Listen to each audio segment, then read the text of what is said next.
season of matchups. They've made 6 more.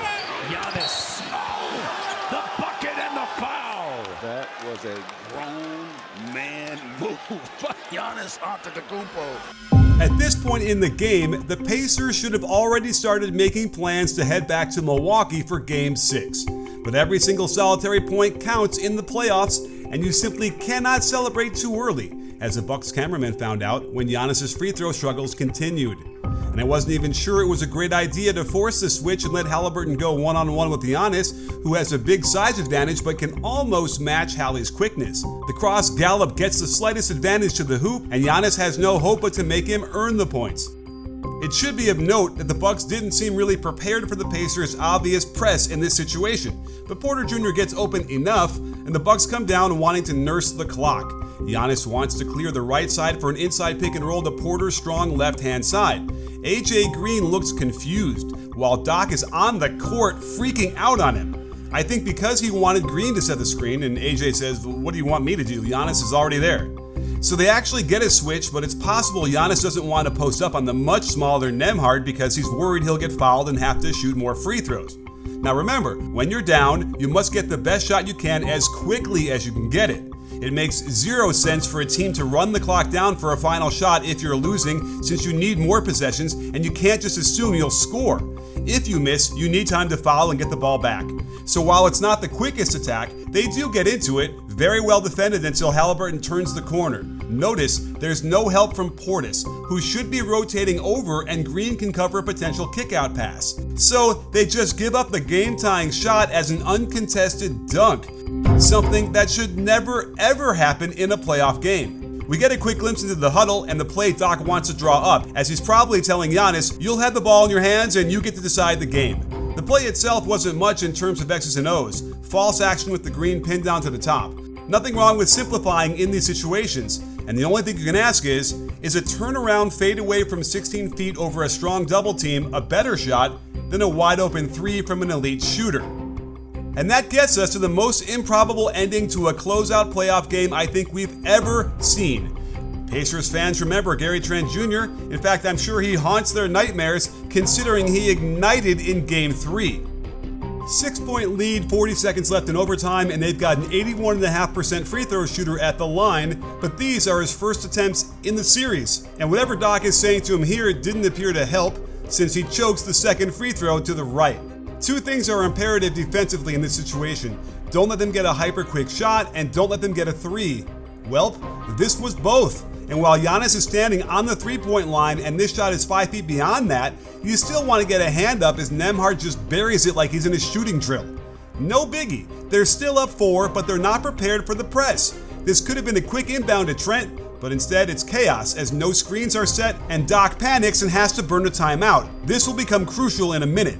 That said, Trent would have been trapped within an inch of the baseline under the basket, so I think the timeout saved them a catastrophe for the time being. This time, Doc turns to Dave Yeager to draw up the play, and we'll see that this wasn't a much better decision as Doc says, "Hey AJ, after you pass, get right back in," before Gary Trent says, "How many timeouts do we have?" Meanwhile, the Pacers are planning to double the inbounds as hard as they can, trying to get a steal for several seconds before they have to worry about fouling. And this is an old school stack play like we all used to run back in high school. First thing I'm not ecstatic about is sending a potential receiver this far into the backcourt, eliminating an emergency outlet. Now, this worked fine to get Trent open, but you have to think beyond that. Trent immediately turns to the middle as if he's expecting someone to cut, but Porter is 60 feet away, and Giannis and Portis have zero interest in being an outlet. The only option Trent has is to throw it back to Green, but the play calls for Trent to be curling towards the baseline, and of course they're going to jump him on the catch, so it's hard for him to turn back, and the spacing is just terrible. Now, watch Nembhard. This is what winning players do. He knows he can ignore Porter in no man's land and sprints right to the only outlet Trent has and just plucks it out of the air with the presence of mind to find Turner before he steps out of bounds. This is nothing short of stunning. But the Bucks are still up 4 and the crowd is sensing something as they're all on their feet. Something you can do if you go to the game buying tickets using SeatGeek. It's the #1 rated ticketing app for everything from concerts, sporting events, and the theater. I've used them countless times, including the U2 concert at the Sphere, and I enjoyed it even more knowing I got the best deal possible. Their rating system makes it easy to figure out where the best value is, and I've got you covered. Use my code BBALL10 and you'll always get 10% off your order. There's a reason we've been partners for years and years. They're simply the best, and now you can share in that excellence. Don't worry about being called a geek, it's cool these days, and use my code BBALL10 to save. The Bucks hustle back and are in good position to defend, except I don't think it was optimal for Green to be nose-to-nose with Halliburton 43 feet from the basket. The goal is to make them take as much time as possible, so getting blown by this quickly is not good. Now, he's going to the left side of the floor. That means Giannis as a low man has to help. He just stands there. And Green's half-hearted attempt to defend not only gets him a foul, but allows the one thing you cannot allow, the clock stopping and the free throw opportunity, because it puts him in a tough out-of-bounds situation yet again. But this gets even worse, sports fans. Watch what Doc is saying to Trent during the free throw. I needed you to foul. We had a foul to give. We had one to give. So you mean to tell me that a team up 4 with around 20 seconds left could have taken the foul and forced the Pacers to reset against a set defense, and they didn't do it? If Doc told them and they didn't execute, it still reflects poorly on the coach. Now, when facing a press, you have to know that the inbounder's man becomes a third defender, and if you only bring 2 players up and they don't set any type of screen for each other, you're going to struggle to get the ball in. Listen to when the whistle blows to signal a timeout by Doc.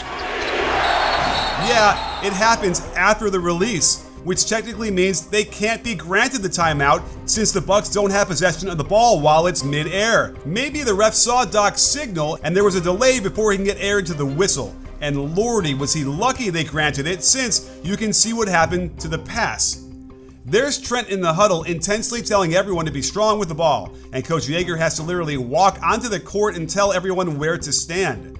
The play went fine as they utilized the whole court to get it in bounds. Again, the Pacers don't need to foul right away, and the Bucks do well to get it into the middle and then release to their hottest player, who holds the ball until he's fouled.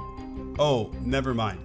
There's not much to say other than another meltdown for a Doc coach team in a series-deciding game. Considering how hot Trent was in the overtime, it's utterly shocking that he couldn't be one with the ball, as it appeared the basketball gods had blessed his hand once again with clutch 3 after clutch 3. But those gods can be punishing, and if you celebrate too early, they might make you return all that glory. They run that same play to attack Giannis in the pick and roll that got them the free throws earlier, and this time it's Portis who absolutely has to rotate over to help when Giannis gets caught reaching in on the crossover. At this point, you need to foul and prevent him from getting the game-winning shot up, but Hallie is too quick. And remember those 2 timeouts they had to call because they weren't prepared well enough for a press? Sure would have come in handy, as they have to inbound full court, and there you have it, sports fans. If you missed my video from last year detailing the Game 7 losses in Doc Rivers' career, at some point when you see coaching and players melt down on a consistent basis, you have to wonder if it's an issue with the bench. I mean, it's not Doc's fault that Gary Trent Jr. let the ball go through the wickets, and that probably decided the game. But had any of the other things in his control gone better, I suspect he would be in Milwaukee right now prepping for a Game 6 with some momentum. This series was pretty contentious, with some bad blood lingering from games past, where we'd seen Halliburton drive a dagger into their hearts already. Halliburton's dad had this towel and started waving it and taunting Giannis immediately after the game, which is incredibly poor sportsmanship. But check how he had a meeting of the minds. Giannis calmly explained how he felt, Hallie's dad seemed to understand, and as they were separating, you can even see Giannis say, "I love you," which is nice. However, something more serious was Ben Mathurin giving Giannis a hug, but with a wry smile that makes me wonder if he had said something out of bounds, as Giannis turned that hug into something more threatening. I'm sure it's related to this knee that Mathurin took to the abdomen that caused him to miss Game 4.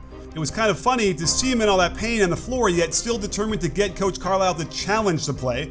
Plus, the subsequent technical foul he got for getting in Giannis' face at the free throw line in a very brash display by a young guy to one of the biggest stars in the league. I'm glad that cooler heads ultimately prevailed, and I suspect this is the kind of intense rivalry the NBA has been missing to ratchet up the interest. But for now, it's Carlisle 1, Doc 0, and another offseason where the Bucks have some serious decisions to make.